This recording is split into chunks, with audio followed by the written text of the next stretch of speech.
Now, whilst we're here, let's go into the stroke panel and take a look at one other option. Let's go ahead and show the options there. We could also add our rounded cap at the end just to smooth that off.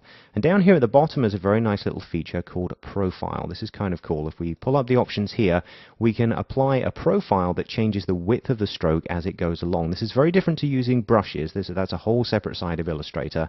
But this profile option is new in CS5, and I just think is really very nice. It's a very cool and easy way to style your strokes, but make them editable as we move forward. So I really just wanted to point that out very quickly for you. Now I'm going to go ahead and close that up because I do want to show you one other option here. If you look down in your swatches palette, now you probably won't see this, or you'll see some of it but not all of it. But I've noticed here that I've spelt flag red wrong. I've actually spelt it glag red, which I think is hilarious. Now I could tell you that I did this on purpose to show you a cool workaround, but you probably wouldn't believe me. However, if I do make the project files here too perfect, you're not actually going to be presented with challenges that you would undoubtedly face in the real world, so perhaps this is a blessing in disguise.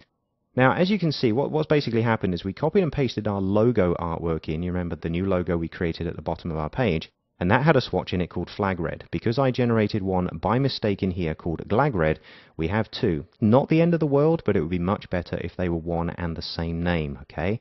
Now, this doesn't mean that we have to go through the whole document and select one or the other where it's been used and reapply the new swatch to it. What we can do is a function called merge swatches. So I quickly want to show you that because, like I say, you cut and paste from other documents, this thing can happen. So I'm going to deselect just so we don't recolor anything else, and this is a very simple process. I'm going to select flag red as our swatch because this is the one we want to keep. Then I'm going to hold down Command or Control on the PC and click on the other one, glag red. Now, like I say, you probably won't have this because I'm sure you spelt it right.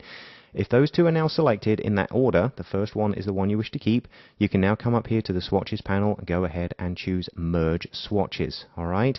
Anything on the page that then used the old color has now been merged in to use the new one. Now, one thing you might also see is we created a swatch earlier called dense black. You'll notice that the dense black that was in our logo file doesn't have a space in it. So essentially, we have the same issue. So it's up to you whichever one you want to keep. We can go ahead and select dense black first, Command or Control click on the PC on the second swatch, and once again, go back up to the flyout and choose to merge those swatches. Alright, so just a little bit of simple housekeeping there, but like I say, this is a situation you may come across, and I'm glad that I actually got to point it out to you.